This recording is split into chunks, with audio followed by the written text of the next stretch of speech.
Hey, record, Joseph. Okay, awesome. Well, hi, everybody, and welcome to STA's speaker series, Tech Talks.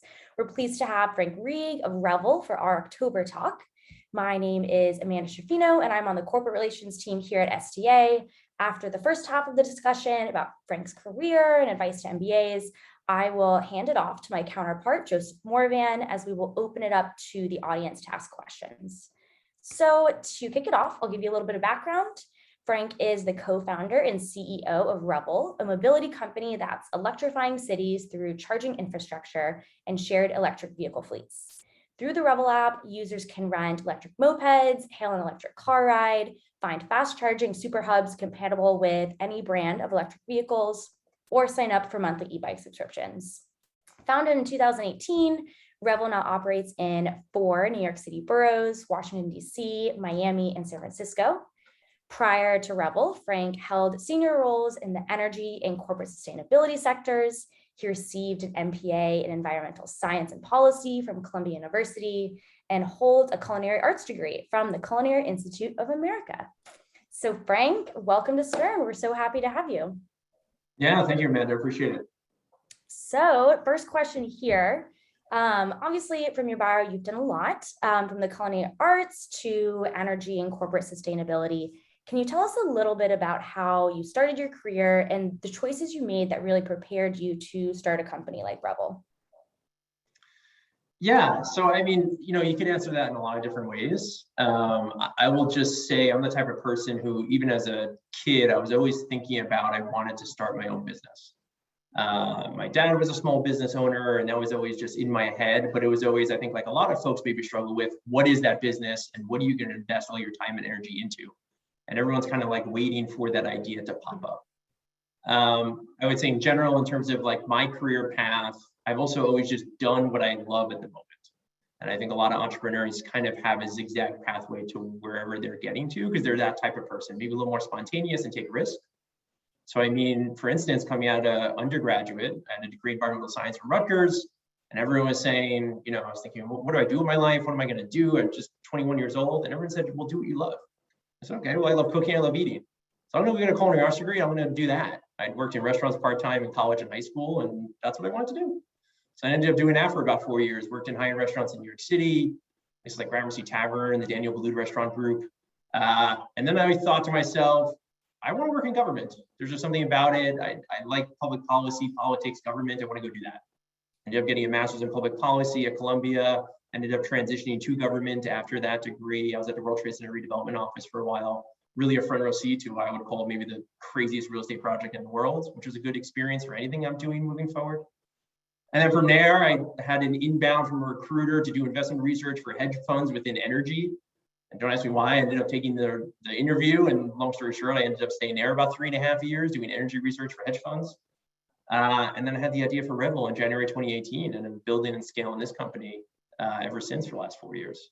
So hopefully that just gives some context into, started in restaurants, ended up running a business now that employs over 300 people in New York City, which is kind of crazy. No, that is a wild journey. So when did you have the idea for Revel? How long did it take for you to kind of take that from an idea to, okay, I'm really taking this seriously and making moves? Yeah. So I think like a lot of folks when they start their business, it starts from personal frustration or you see an issue. So for me, it was, for instance, when I worked in restaurants in Manhattan for several years, I get out of my shift at 2 a.m. I rode my bike to and from my crappy apartment in Brooklyn every single day, basically 15 miles round trip. And that's how I commuted for years. And it was the best way to commute. I never took the subway. 2 wheels, you get there on your schedule, your time, you're not delayed, you kind of control your own trip. And I just love it. You sort of get exercise throughout the day. It's just like the best way to get around the city on 2 wheels. Mopeds, bikes, doesn't matter if it's 2 wheels, I'm on it. So just like that personal experience, it is just the best way to get around the city. And then you fast forward to December 2017, I was vacationing in Buenos Aires, visiting my in-laws in Argentina. And that's the summer down there. And if you've ever been to Buenos Aires, Argentina, it is a moped city. There are mopeds everywhere. That is how people get around. There's a million Vespas, Vespa knockoffs. They're just everywhere. That is how you get around that city. And something clicked in me of just like, why is this vehicle type not in a city like New York? Like, I don't understand. I just had this light bulb moment. And then when I came back January 2018 from that trip, I couldn't get that light bulb moment out of my head. I just couldn't stop thinking about it.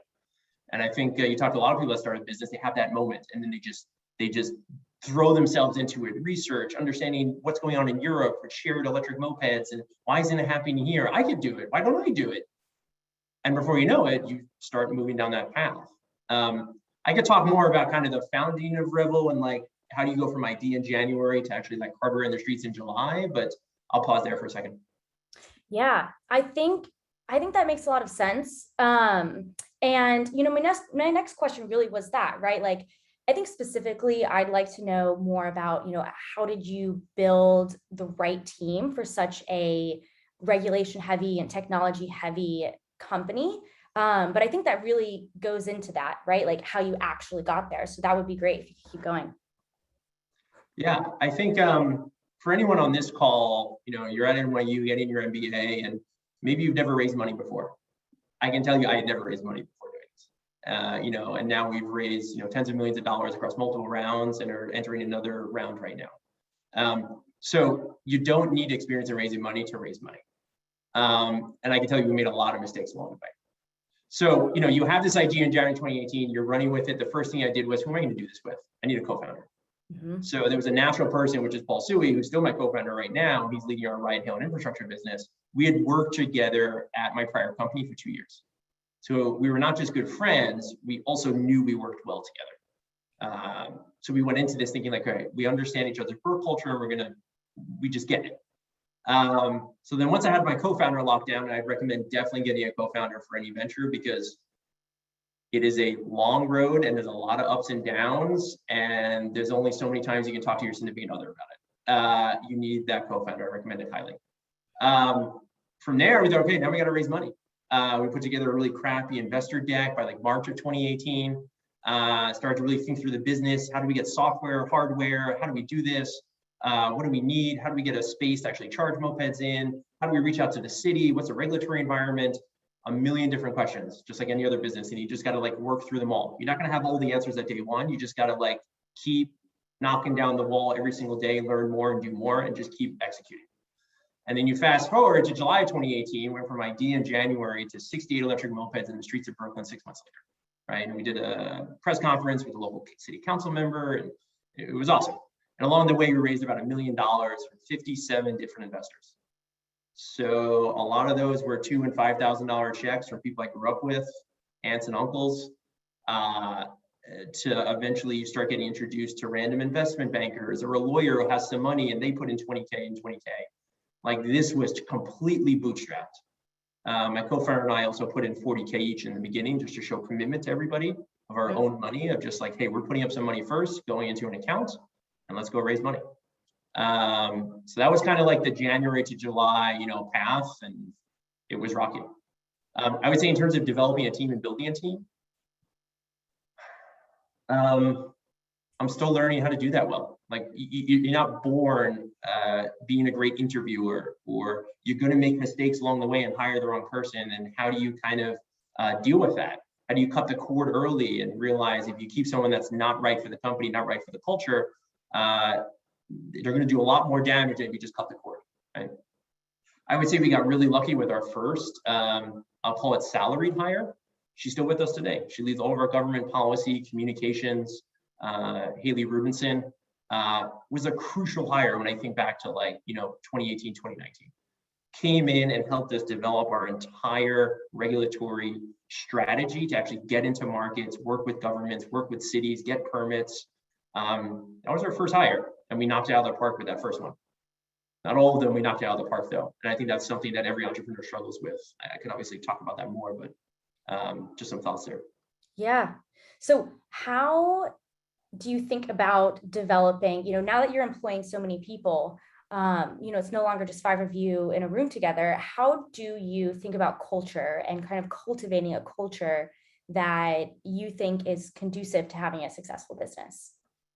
Yeah, when I think of culture, especially in the early days, and people bring it up now, even in the company, you have to, as a leader, a CEO, one of the co-founders, whatever your position is, but if you're an executive at this startup, and you're trying to build a team, you have to show to everybody you are willing to do any job in that company. Like that's just like, it sounds very simple, but a lot of people don't do it. So people still bring up about like, hey, remember when we expanded and like, Frank was like in the trash dumpster, like loading it. Little things like that, like it sounds corny now, but you just have to be willing to jump in and do absolutely any single job like at the startup. I think that's like, rule number one. I think rule number two, at least with the culture here, is it's tough, because everyone talks about work-life balance, and I think we struggle with that. So when you talk about like culture issues, because this is a startup and everyone's working incredibly hard, and I don't know if we really have good work-life balance here. But I will tell you one thing that we have is everyone here doesn't have an ego. I don't have an ego. But there's two sides to that. Because I feel like a lot of people say no ego, but you need confidence. So I think anyone that you meet at Revel who is managing people, running a team, they have confidence. We know we're going to execute, and whatever we say we're going to do, we go do.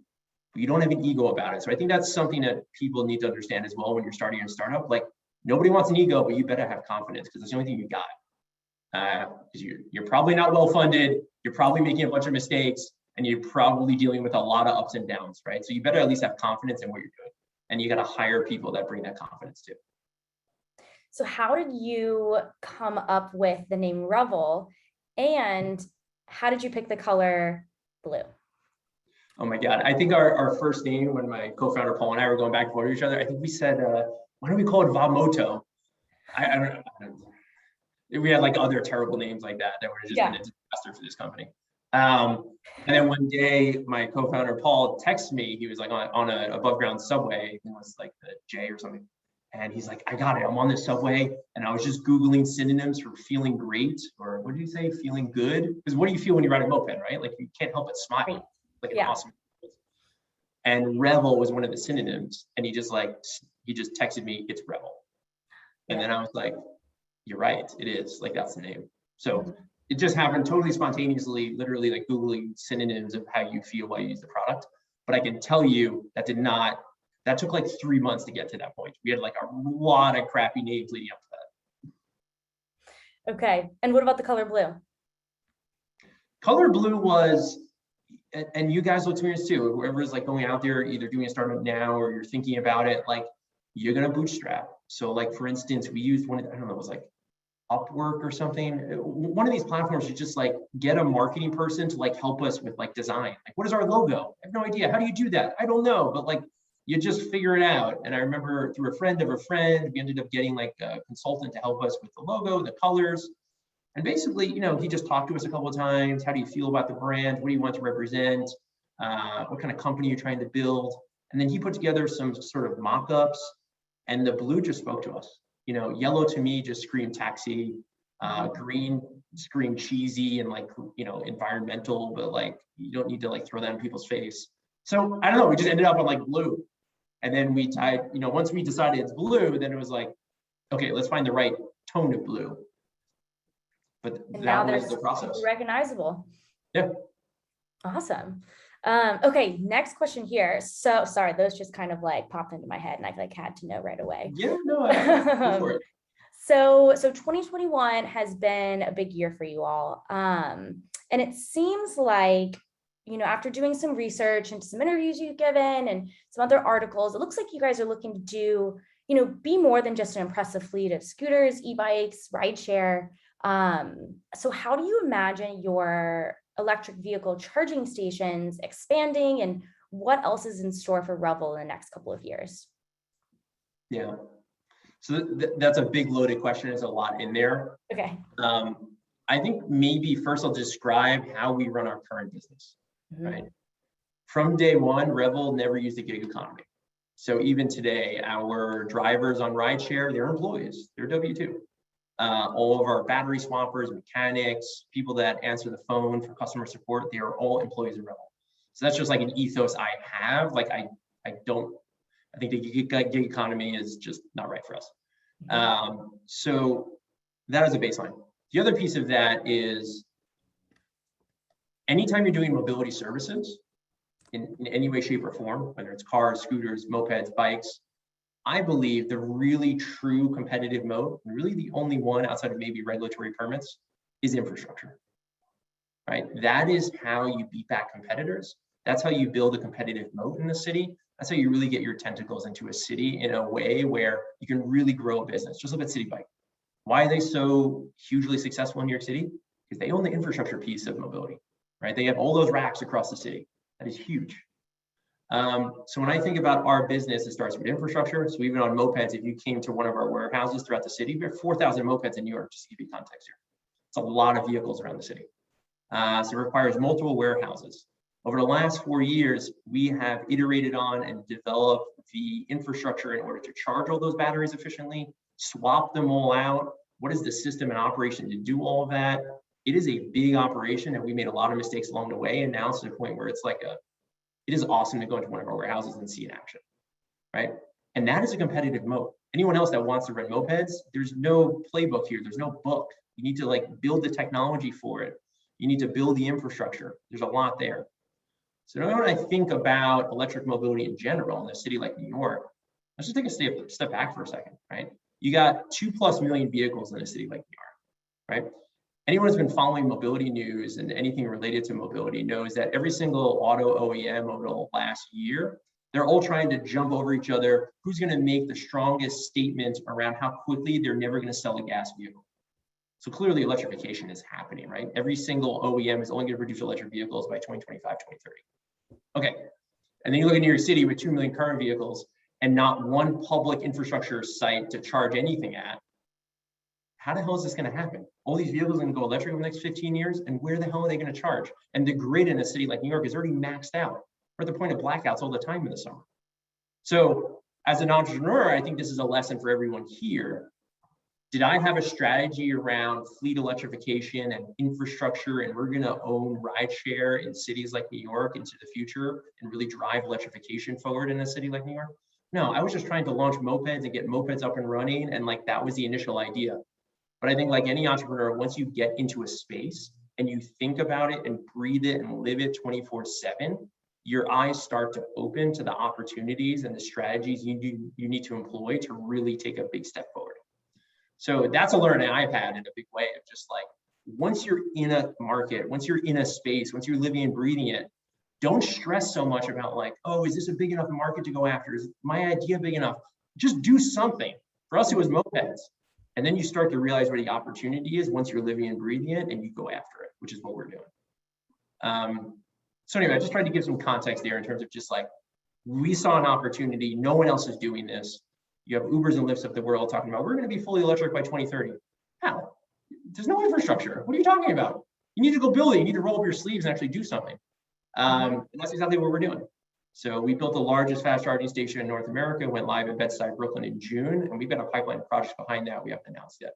But there's a lot more in the background that's happening.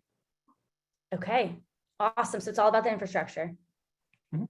Very cool. That makes a lot of sense. And I really do like that advice of, you know, just picking something and going with it and exploring that space and seeing where it takes you.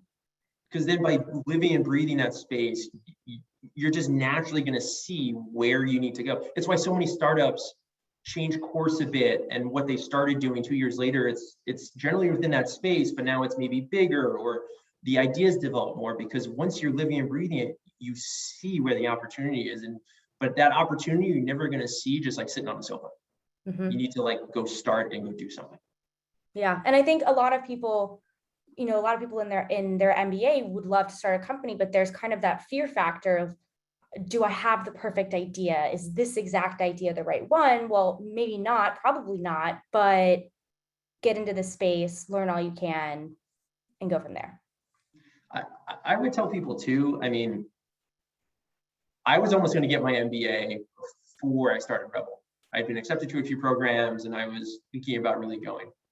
And then I sort of thought to myself, or I could give this a shot. And then when I really said, okay, I'm going to do this and not do the MBA, was when I realized, hey, even if this thing fails completely, and like this summer I just fall on my face and it like never happens, you throw that on a resume and you move forward and you're just as marketable maybe. So like once I realized like it's kind of a zero-sum game, it's either like I put MBA in my resume or I give this a shot, even if it like totally fails, I throw that on my resume. And then you just keep, and then once I kind of like came to terms with that, I was like, screw it. Yeah.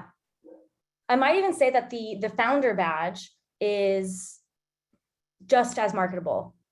So, I would say people on this call, if you're thinking like, oh, do I take that offer at X consulting firm? Or do I work for Google or whatever? Like, oh, but I have this itch to go like try and do this startup. I would say scratch the itch, like go after it, because I think you're going to be just as marketable a year later if it fails. Like, I really don't, I truly believe that. Yep. So what do you have to lose? That's all I'm trying to say. Yeah. So for those of us who don't want to start a company, but really love that like startup, fast paced vibe, what is your advice for MBAs looking to get involved? I think we, in the MBA, we talk a lot about having expertise in one area versus maybe being a utility player in a company.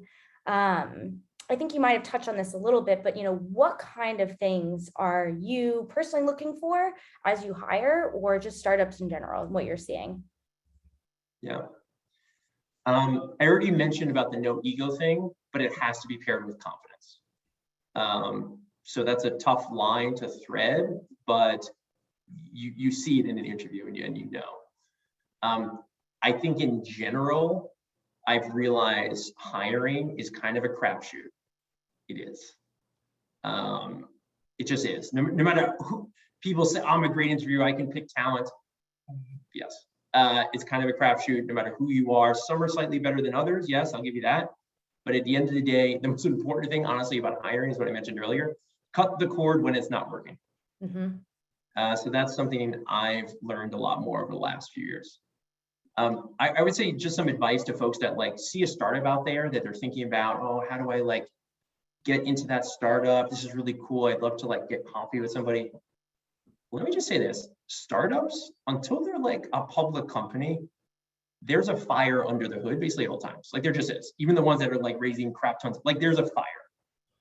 What I mean, and also what I mean by that is there is no process or structure for a lot of things.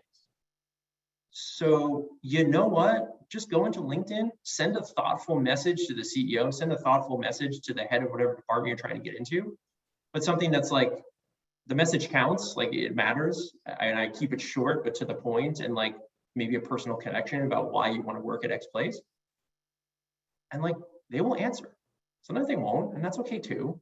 But like a lot of times they will, because you know what? It's a startup, and like this is how you find people, and everyone's fighting for talent and recruitment. So I would say like my advice to folks on this call: there's a startup you want to work at, go message the person who leads that department you want to work in, send them something thoughtful, and like it'll happen. I don't know. We've hired a bunch of people just who like reach out, like, yep, because that's just how you do it. Yeah. And it's authentic networking, right? Like it's not, yeah. I think that big companies, sense. You can never do that, right? Because they have a process and you got to go through this person. And like, well, when you're a startup, this is the good and the bad, right? The bad is, well, anyway. There's no process. Yeah, exactly. Yep. Okay. So, you mentioned as well that you guys have gone through bumps in the road, have made a lot of different decisions. And something that, startups go through a lot is they're really like big forks where it's okay, we have to either go left or we have to go right. And that's can be a really hard decision. So my question for you is, what has been the most difficult decision that you and your co-founder have had to make, and how did you go about making it? Yeah. Ooh. So lots to pick from. Yeah, no, so I think something to realize about Revel too is we are a unique company. We're not a B2B software platform. We're not a consumer goods company where like, what are you focused on? Like marketing spend, selling sneakers to like a certain consumer group. Like we are in the public right of way with all our products. We are very visible. We touch politics in a very big way. We touch regulatory in a very big way. So it is a unique startup in that besides all the other things you have to worry about in a startup, you are squarely in the public eye. from a lot of different groups that at the end of the day are powerful. Mhm. So your question around like forks in the road, bumps along the way, I mean, Revel's almost died 10 times, like on the brink. But like somehow my co-founder and I just like, you just persevere and get through it and you just keep trucking. And now I think the light looks brighter than ever for our company. But it was not like, the journey is so crazy. I'll give you like, for instance, our first 68 mopeds that we ordered from the Spanish manufacturer, there was like arson at the warehouse, like totally nothing to do with the manufacturer. This is like where the mopeds were shipping out of. And the whole shipment went on fire, like along with like millions of other goods. It was like this massive thing at the port. And we were like, is the company, like, is that it? Like, we don't have mopeds. Like, are we gonna be able to get more? Like, what does our contract even say? Who's paying for this? And that is just like one of so many times where either it's running out of money or an existential threat like that, or just like, what now? Mhm. And you just figure out a way. You just plow through. We've had the classic times where like, yes, I'm putting like tens of thousands of dollars on my personal credit card because the money hasn't hit the bank account yet. And I think it will, but I wasn't 100% sure, right? Like, yes, we've had those experiences too. And like, you just figure out a way and you hope the money comes through. We've had existential threats from government, like summer of 2020, for anyone that knows Revel well. We had a change in rider behavior in the summer of 2020, specifically in New York. That was like nothing we'd ever seen. I think everyone was cooped up in their apartments for 3 months and then like all came out at the same time and like nobody followed any rules for 2 or 3 months. And then we had to basically temporarily suspend our own service and work with the city. And I can tell you what something right now, my co-founder and I were talking every hour. What are we doing? How are we going to get this done? Politically, how are we going to get this done? How are the conversations going behind the scenes? Whew. Not easy stuff. And then we had another battle this past summer with the Taxi Limousine Commission. I don't want to get into it here, but that is another time where my co-founder and I just had to like align on like, how are we going to do this? What is our message back? Where are we going to just take a complete stand? And guys, like sometimes we do disagree, but I would say one thing that him and I have that's really well is like, we're able to just talk things through really rationally and like argue our points, but not in like a way where like, some people just like to argue. That's not helpful. We just have a good sort of camaraderie of like, yeah, you speak your mind, but like we both know down deep because we've been doing this for so long that like we're gonna find the right answer together, and it's worked out pretty well. So I think I'm also just lucky in that regard when it comes to like co-founder dynamic and like leading this company. Does that answer your question? Yeah. I kind of went off target a bit. No. I mean, it is really interesting, right? Like I did a lot of research to kind of prepare for this interview, and a lot of those things you mentioned did come up, and I was trying to find a lot of positive things, how you guys are growing, what you're expanding to, but you do hit on a lot of Revel's bumps in the road, and as you called them, almost failures. So yeah, I mean, that sounds hard. It's so funny too, like when you're talking to friends and they're like, oh my God, it sounds like it's going amazing. I'm seeing all the things you're rolling out. Like, this is incredible. And I'm just thinking to myself the whole time, like, man, if they only knew. Yeah. I cried yesterday. Like, I don't know what you see, but yeah, that's so funny. So I guess the last question here is a little lighter, and I don't even know if you picked anything up, but obviously during the pandemic, you guys were really in the thick of things, going through regulation and all of that. So what is on the horizon for you? Anything new? And, have you picked up any fun hobbies during the pandemic? Fun hobbies during the pandemic. I have a background in cooking. I've probably done more cooking in the last 18 months than probably the last 10 years. So the pandemic definitely like re-engaged the cooking side of my brain, which is good, which has been super healthy. I think in terms of what's next for just Revel and sort of, the company, I think we've got more than an exciting future.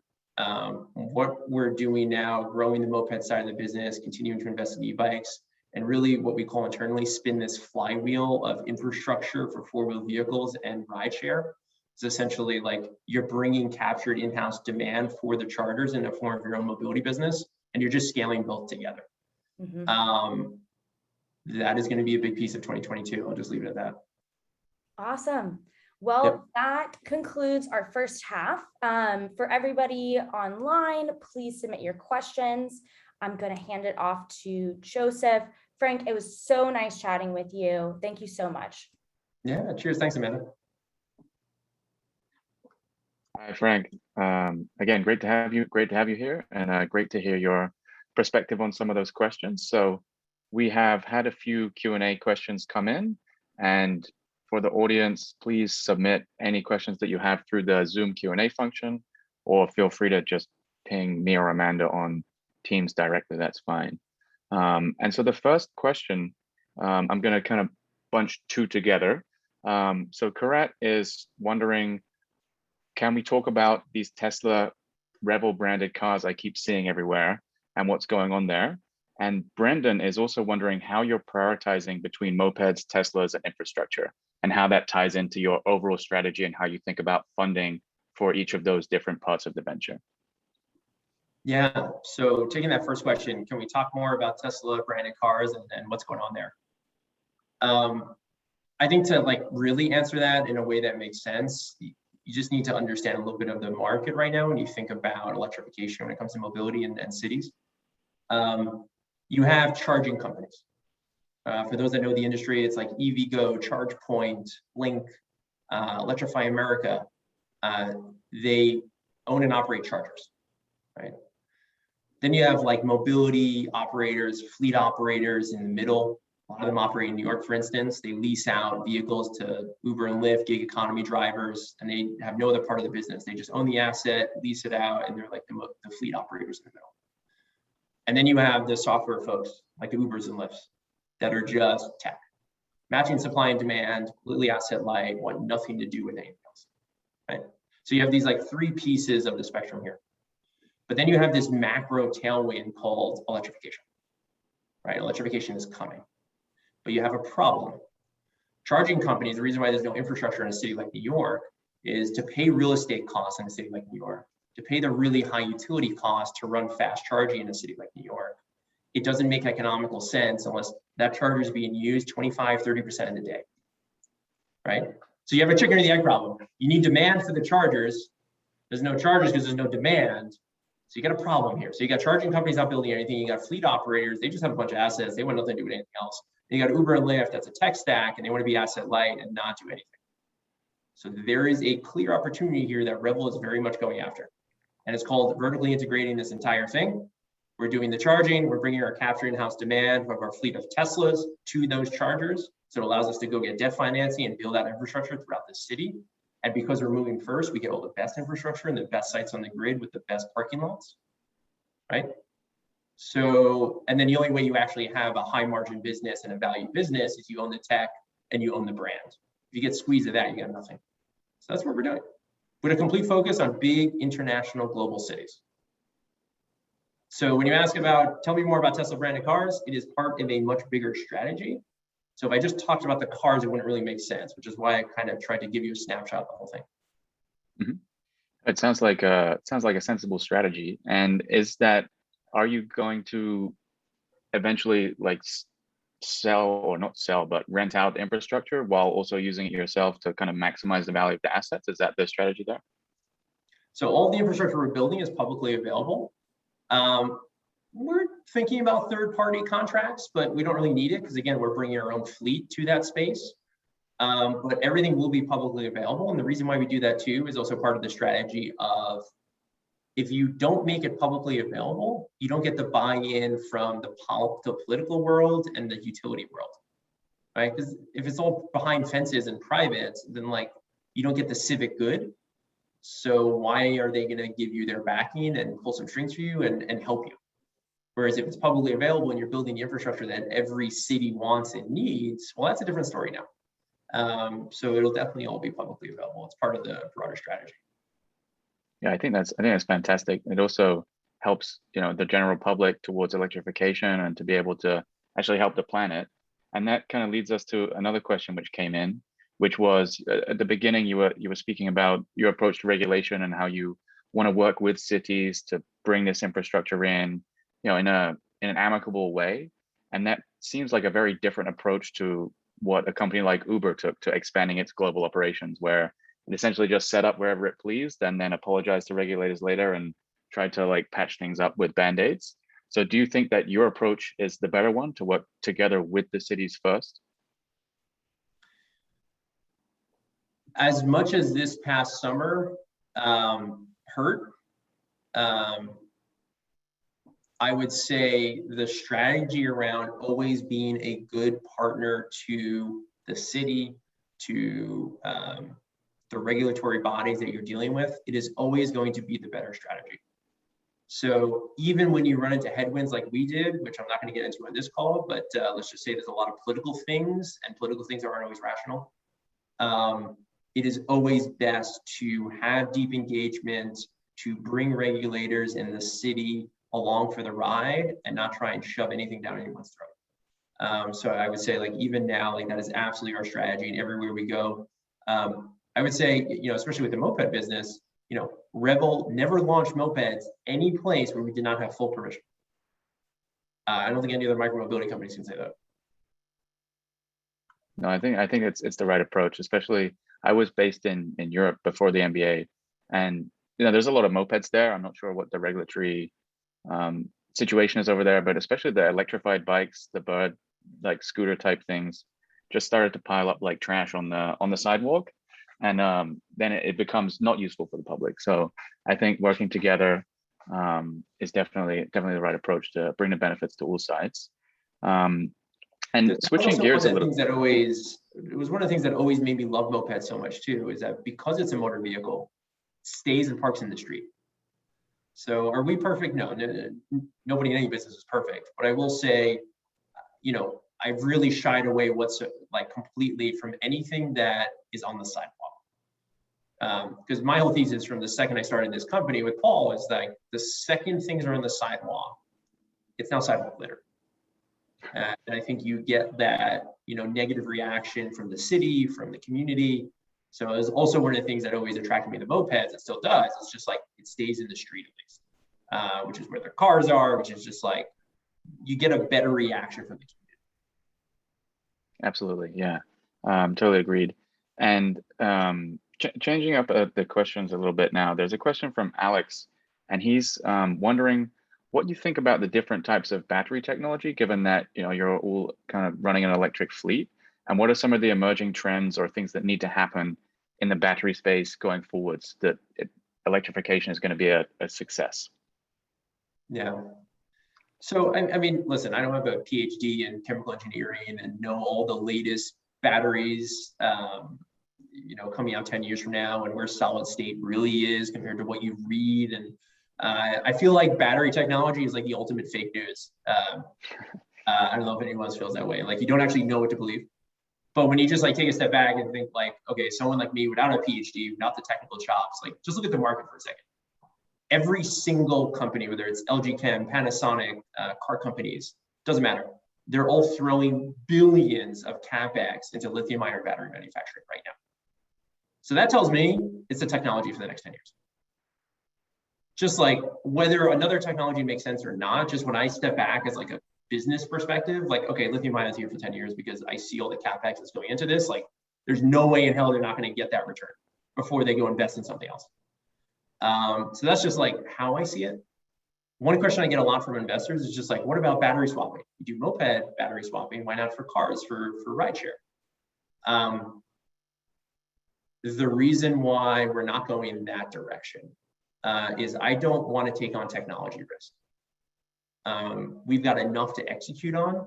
I know we have product market fit. I know we got the team to execute. The last thing I think I need right now is the thing that stops us is technology. And I just don't think battery swapping from a car perspective is there yet. And so we're not going that direction. And a big piece of that is just, I do not want to take on technology risk. And just think of all the car OEMs out there to get them to agree on one type of battery that's going to be swapped out. So that's kind of like, hopefully that's helpful on the battery side. Right, yeah, I imagine it would be herding cats with the different car makers trying to get them to agree on things. I'm sure that'd be very difficult. And we actually have one of the attendees has figured out they can raise their hand. So Jessica, you've got your hand raised. I'm going to click allow to talk, and hopefully you're going to be able to ask a question. Jessica, are you there?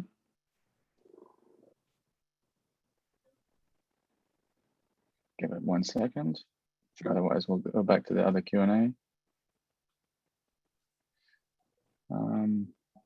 Okay, well, it was worth a shot. We're also having technology issues. Oh, but apparently Daniel Scott has raised his hand, so we're going to allow him to talk. Hi, can you hear me? We can hear you, Daniel. Great. So my question is, Frank, you obviously have to deal with like a lot of politicians with your business, with like regulations in New York. I was wondering, have you seen a theme, the politicians that are generally very supportive of Revel, like the reasons for that, and maybe the ones who push back and want things to stay the way they are? Do you see like a theme of why they're against it? Just kind of that in general. Yeah. I think one thing I've learned over the last 4 years is whenever you have a really rational thought of, oh, of course the city will like mopeds. It's a new form of mobility. We employ people. There's transit deserts throughout X city. We have a really good track record. Why wouldn't they want this? Just like put that brain away, because it does, like, rational thinking and sense doesn't, it has no place in like political stuff. It just doesn't. The other thing I've realized over the last 4 years is that politicians across the board, and it's very rare you come across one that doesn't have this thinking or this ethos behind the scenes. Whoever paid for their PAC, whoever paid for their campaign, whoever gave them money, supported them, they are favored once they're in office. Like, that is just the rule. Whether it's good or bad for the city, like, that is just what I've seen across multiple markets. So you always have to be thinking in the back of your head, who is this person funded by? Who financed their campaign? What are their real interests here, as opposed to what they're saying in the talking points? So I would suggest that to anyone else on this call. I would also say, hire the right government affairs policy person like we did in the beginning, because again, rational sense doesn't matter in this world. You need someone that just understands the politics, which is very different from rational thinking, which is usually what entrepreneurs go to. That it has no bearing in this world. I would also say, don't lean heavily on lobbyists. Everyone is like, oh, I hired the right lobbyist. Even outside of the mobility industry, I just mean industries in general. Like, we got this lobbyist, I got that. Lobbyists are kind of useless, guys. So, if you're thinking, I'm talking all lobbyists, like, they can be helpful sometimes, but it's very rare. I feel like lobbyists more just make companies feel good about themselves. They're paying someone who's gonna like get me connections, and it doesn't really work that way. So that's just something you keep in mind too. If you're going into a regulated space and you're thinking about lobbyists and should we hire a lobbyist? I mean, sure, go hire a lobbyist, but like, have really low expectations of what they're going to do for you. Because it's going to be not much. Great. Thank you for the question, Daniel. And thanks for answering that. And what, you've spoken about the importance of hiring a good government affairs person early on and how that really helped you. But we haven't really spoken about finding, mentors or advisors. And Vivian was wondering, have you found mentors and advisors for Revel? And if so, how did you successfully search them out? And what advice would you have there? Yeah, I mean, this is just my journey. One of the things that I did in the very beginning was, when we were just a PowerPoint trying to get mopeds in the streets of New York City, I reached out to people through LinkedIn, through connections of other friends of mine, like, just somehow found a way. Some was cold outreach, some was warm outreach, but somehow found a way to people that are in mobility in New York. And I put together a small advisory board where I gave them a little bit of equity in Revel, to just like help, right? So I got the former founder of City Bike, the former head of Car2Go for basically like the Northeast. So car share, bike share, been in New York, living and breathing it, brought a lot of like really good knowledge to the table. We also brought in a former current founder and CEO of another tech startup just to like help us on fundraising. He's gone through several rounds of funding and we knew nothing. So I sort of, with my co-founder, put together a small advisory board team that's still with us today. And literally, I think I reached out to one earlier today about something. And it was super helpful. Like whatever equity we gave them was like worth it in spades. So I would suggest that on whatever sort of startup you're thinking about, like give some equity to folks and just get them on board and just people you click with and have experience. In terms of like more, 4 years later now, I would say my mentors, my advisors, a couple of them are on my board. The person that led our seed round, for instance, this guy, Mike Ranoff from Mini Mobility, met him in the summer of 2018, led our round that fall, has been on our board ever since. Forget about Revel. We just have dinner when he's in town. So I think like, I would also think of investors and people that are on your board eventually as you grow the company as more than just investors. Like they are your advisors as well, if they're good ones. So hopefully that's helpful. Yeah, definitely. It sounds like having the right people on board has really helped you throughout the journey, both in the business, but also kind of personally, somebody to speak with, somebody to have dinner with, somebody that understands what's happening with your business. So I'm sure that was enormously helpful. That's another piece of advice too. If you have two deals on the table, one has better terms, but you like them a little less. One has less good terms, but you like them more. Please go for the one that you like more, even if the terms aren't as good. Believe me, like please. This is the best advice you will get during this talk. If you have two term sheets and you like one person better, but the terms are not as good, go with that person. Because once someone's on your board, at the end of the day, they're basically your boss. So you need to make sure that you click with that person, see the world in the same eyes, have the same strategy. And when you change strategy, they're going to give you enough leash to go after that because they have faith in you. Whew. If you get the wrong board member, I hear plenty of horror stories. Thankfully, we've been really lucky in that regard. We've made some good decisions about who sits on our board. Yeah, great, fantastic advice. I think anybody on here who's taken a class by Professor Glenn Oken will definitely understand, and that will resonate with them. And now a question from Karat, which is slightly different. So she says that Revel is a really interesting company solving complex problems, but the worst case scenario, Revel doesn't succeed and it disappears. What would you do next from a professional standpoint? Would you start another company?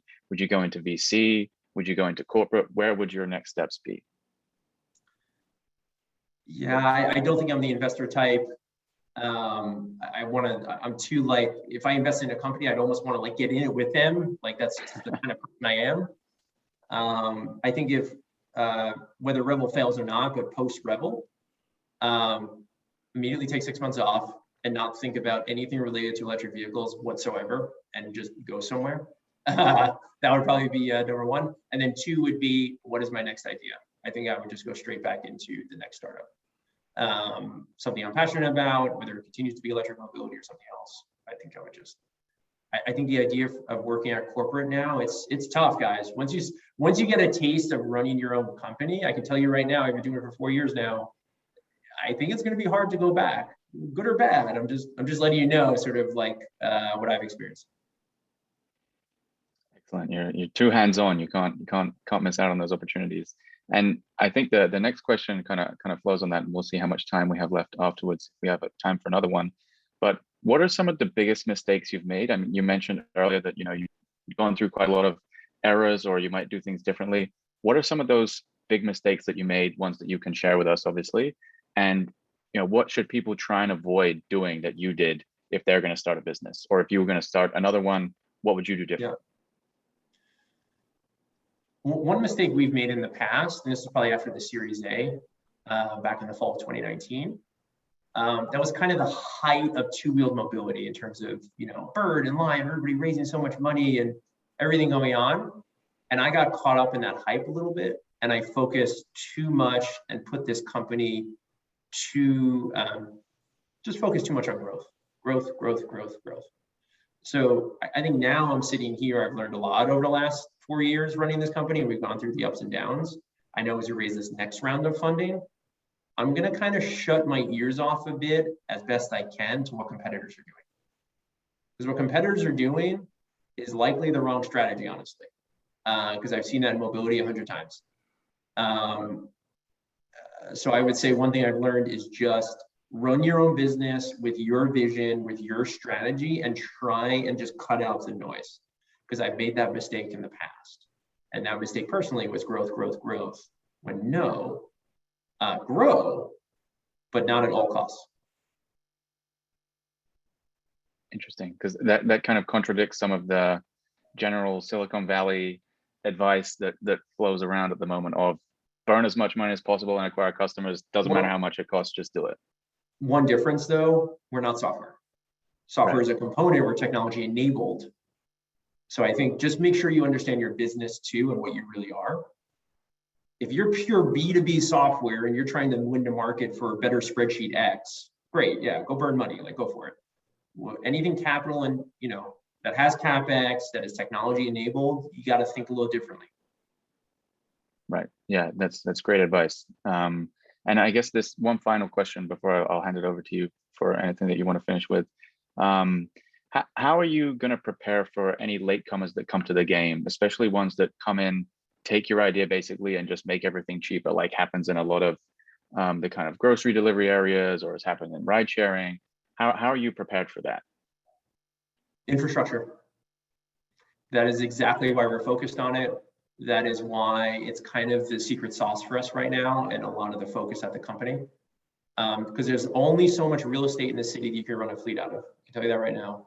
And the grid is already maxed out and we're in day one of electric vehicles. So when you think about a competitive moat in cities, when it comes to mobility, it's the infrastructure.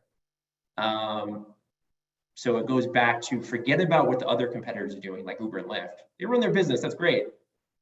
They're not set up for the next 10 years. Their business was set up for the previous 10 years, right?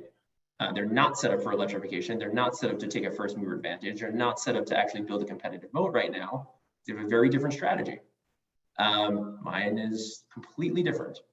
And then also I would say, one of the other things we learned is, I think this is applicable for any startup, any business.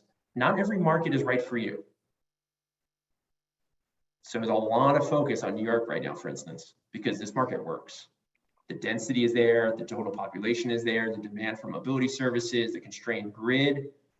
Don't get distracted, whether it's EV mobility or some other industry that you're in, by trying to launch everything in, let's say, Nashville. I don't know, does it work in Nashville? Like, before you just get excited to launch at a new place, understand your business and is it actually going to work there? Because that was something we got caught up a little bit as well with our growth. Understanding the actual environment that is going to set us up for success. And then make sure you just own that environment and build that competitive moat. Right, that kind of ties into your sustainable expansion approach, right? Don't just run after everything at the same time, figure out what's the best path, and then make sure you pursue that with 100% focus. Yeah. And, you always talk about VCs talking about execution.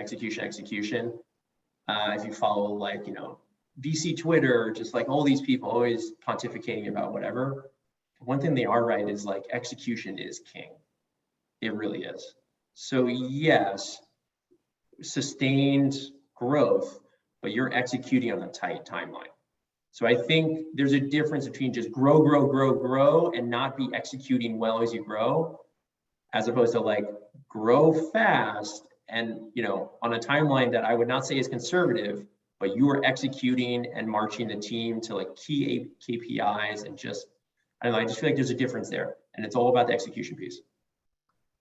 Excellent.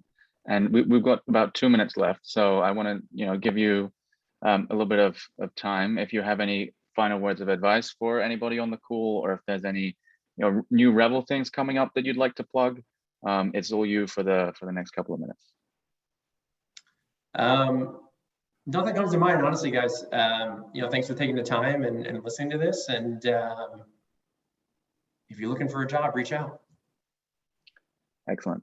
Well, thanks so much, Frank. And thank you everybody on the call for joining the latest STA Tech Talk. And we hope to see you all in the future. Cheers, everybody. Thanks.